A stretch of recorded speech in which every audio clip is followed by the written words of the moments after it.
Najvažnije aktivnosti za psihofizički i intelektualni razvoj dece u najranijem uzrastu su muzička, fizička i likovna aktivnost. Bojana Nestorović je naš stručni saradnik, muzikolog i kulturolog, osnivač umetničkog obrazovanja Čarobna frula iz Kolarčeve zadužbine. Bojana, zašto je muzička aktivnost najvažnija u najranijem uzrastu? Pa evo zašto, sad ćemo i objasniti.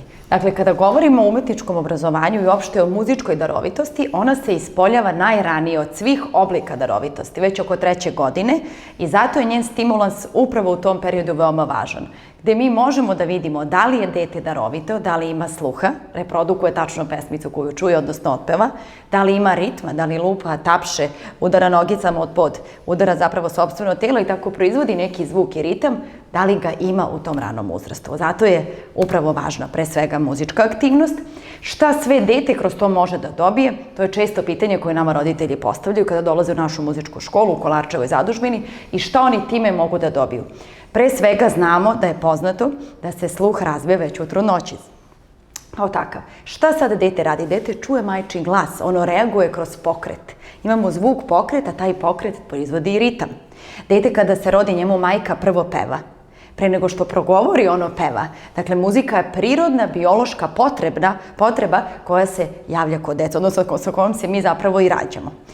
Od 1. do 3. godine, šta sve muzika može doprineti? Pre svega razvoju govora, kroz razne vrste pesmica, kratkih, jednostavnih pesmica koje se ponavljaju, koje razvijaju intonaciju, samim tim i pravilan razvoj govora i reči. Gde mi kroz pesmu, kad učimo da sviramo, recimo i pevamo u isto vreme, dete ponavlja kratke, jednostavne fraze i time uči pravilan izgovor. Imamo razne vrste brojalica i razbrajalica, pesmice o prstićima, da učimo kako se koji prst kaže. Svaki prst ima svoju priču i samim tim razvijamo govor. To su neke od metoda. Kako, na primjer, utiče muzika na emociju? Svi znamo da je kod dece emocije najvažnija stvar i da su prosto prenaglašene. Deca i reaguju instinktivno, osjećaju najprirodnije moguće. Kroz muziku i pesmu oni te emocije pokazuju. Izuzetno je teško, recimo mi radimo u predškolskim ustanovama, teško je da nateramo, uslovno rečeno nateramo, podstaknemo decu da pevaju. Jer pesma donosi emociju. A emocije nisu uvek lepe. Emocije su i tužne, i vesele, i neprijatne, i prijatne, a dete nekad sramota da to pokaže, nekada baš pokaže, nekada je agresivno, pa kroz muziku se smiri, oplemeni, postane druželjubivi i pesmom se uključi sa drugarima, socijalizuje. Jer mi kad odemo u vrtić, recimo na adaptaciji, radimo sa decom, deca plaču, znamo kakav je proces adaptacije, vrlo težak i za roditelje, i za majku, i za dete. Nekad roditelji prisustvuju, nekad ne.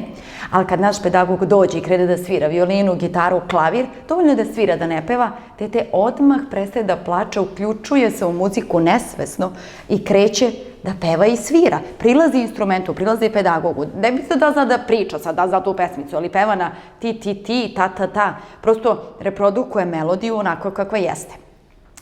Sad, to utiče veoma pozitivno na dete i sam proces adaptacije postaje lakši. Ne plače, sluša muziku, uključuje se u aktivnost. Naravno, posle nekog vremena on se opet priseti mame i tate i poželi, ali smo koliko toliko ublažili kroz muzičku aktivnost njegovu adaptaciju. Kada govorimo o tome šta izaziva muzika kod dece, radost. Mislim, to je prosto toliko poznato i javno i naučno dokazano da muzika izaziva dobre emocije, jer pođite od nas, kad smo veseli, uvek pustimo muziku. Kad smo tužni, pustimo muziku. Kad odemo na neko veselje, pa nema veselja bez muzike. Tako i kod dece, oni rastu i rađaju se sa muzikom. Samo je treba uključiti, roditelji je svesno treba uključiti.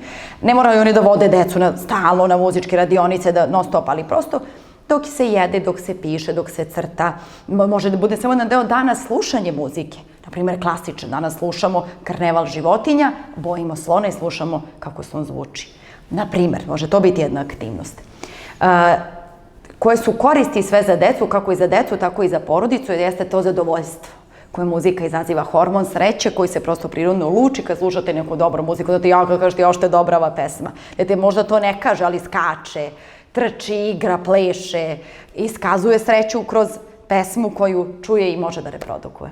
I ono pitanje što danas muči većinu roditelja, obzirom da živimo u eri digitalne tehnologije i nažalost najveći deo dece provodi vremena ispred video igara, TV ekrana, kako može muzička aktivnost podsticati, to jest zameniti deci često korišćenje video igrica i digitalne tehnologije?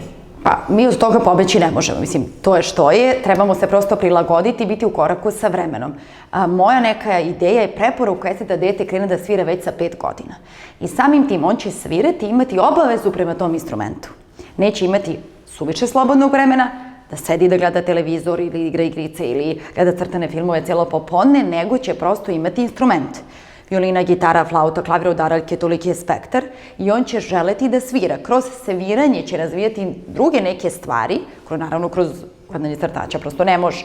Treba i da gleda, ali zna se, ograničeno, umereno, ali da mu se dan popuni aktivnosti, sviranje instrumenta, možda pred spavanje, crtanje, ali naravno poželjnije mnogo počitati priču, uz tu priču pustiti klasičnu muziku u pozadini ili muzičku bajku. Toliko ima predivnih muzičkih bajki da dete i sluša, roditelj mu čita, on gleda ilustracije i to je nešto predivno, pravo detinjstvo. Ali instrument od 5. godine, kroz sviranje se razvija i leva i desna hemisfera mozga, putem korišćenja prstića, odnosno rada prstiju, razvija se 13 do 15% sinapsi u mozgu, tako da je to sviranje jedna ogromna prednost. I baš zato treba krenuti od 5. godine. Postepeno, polako, kroz različite metode učenja, ne treba dete tu sad dati odmah da svira nešto što ne može, nego učimo note kroz slike, ne mora dete da zna da čita i piše da bi sviralo, apsolutno ne. Sviramo po sluhu, pogađa tonove na klaviru, pogađa tonove na violini, pogađa tonove na flauti i pokušava da reprodukuje. Time razvija sluh, a damo mu uz to neku ritmičku figuru ili igricu koju može da odsvira. I ono što je najvažnije, postiče hormon sreće koji izaziva, to je dovodi da se dete što više vremena bude u stanju zadovoljstva, što je u stvari i cilj. Tako i da na kraju nastupi, mi kad imamo koncerte, naša deca nastupaju i kad pokažu šta su odsvirala i je to i 3 sekunde, ta sreća na sceni, ta radost kad su oni pokazali šta su naučili trudom i radom i taj sam hormon sreće kao takav kad se koncert završi, to je neopisivo. Hvala ti puno, Bojana. Bojana Nestorović je inače jedan od naših saradnika na programu Zadovoljan roditelj, zadovoljno dete i predavačina jednom od modula koje koristi sve imate od rane muzičke aktivnosti. Detaljnije možete pročitati na našem sajtu o programu Zadovoljan roditelj, zadovoljno dete.